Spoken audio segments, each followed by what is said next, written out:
Introducing champagne. Out of all the wines in the world, champagne with its fizz and pop is the most iconic. From roaring New Year's Eve parties to Formula One drivers' celebrations, it is the drink of success. In this short course on champagne, we're going to introduce you to this wine's history, the area of Champagne, how this wine is made, and the different styles of champagne you can offer your guests. One important fact to start with. To be a champagne, a wine needs to do more than simply fizz.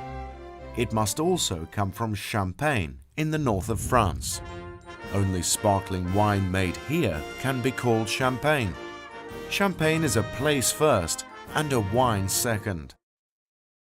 To learn more about the place, the wine, and find out where all of these bubbles come from, in this lesson we're going to learn about the history of champagne. The Romans were the first to plant vineyards in Champagne way back in 57 BC. Fast forward almost 1,000 years to 987 AD, and the wines of Champagne were being served to French royalty. But these wines were nothing like the fizzy and frothy champagnes we know today. These historical champagne wines were pale and red wines with no bubbles at all. Fast forward again to the early 1600s, where there was a bitter rivalry between the still red wines of Champagne and the red wines of Burgundy, another wine region further south.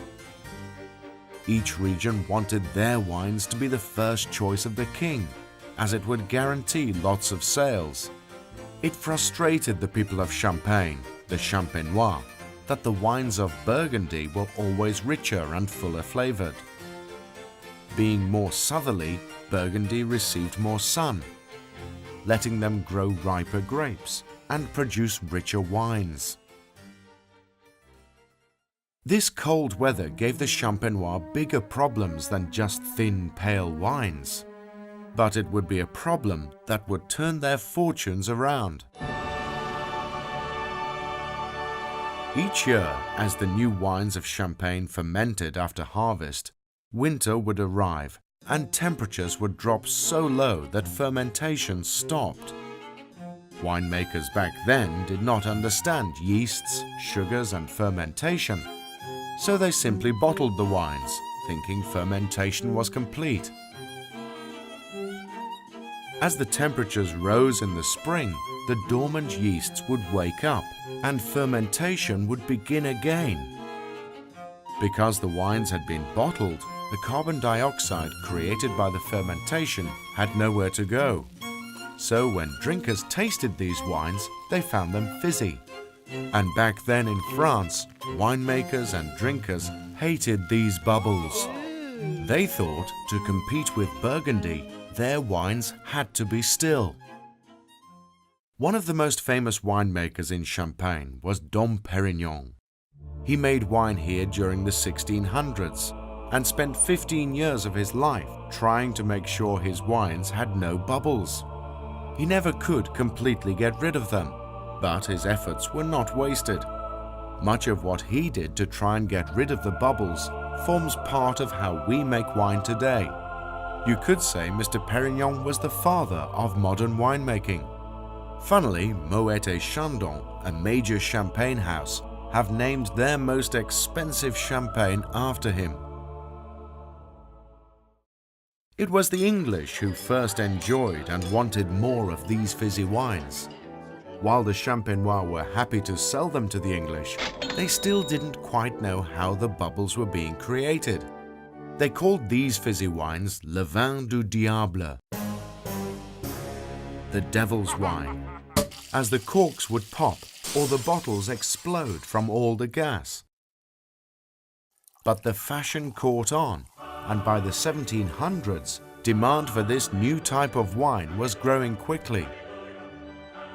Because the bubbles could not yet be controlled and many bottles exploded or didn't have any bubbles at all, only small amounts of this fashionable wine were produced, and it became a drink for the royal or rich. During this time, a popular food pairing with champagne was discovered that's just as popular today.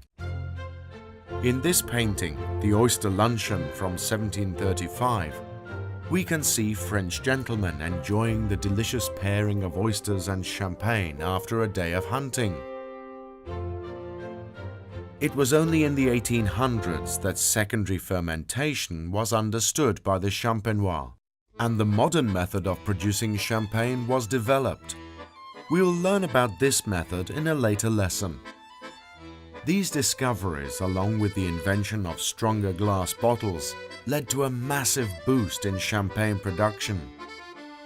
In 1800, Champagne produced only 300,000 bottles of wine a year. By 1850, they were churning out 20 million bottles a year. Today, Champagne produces around 300 million bottles a year. From that time, the Champenois never looked back.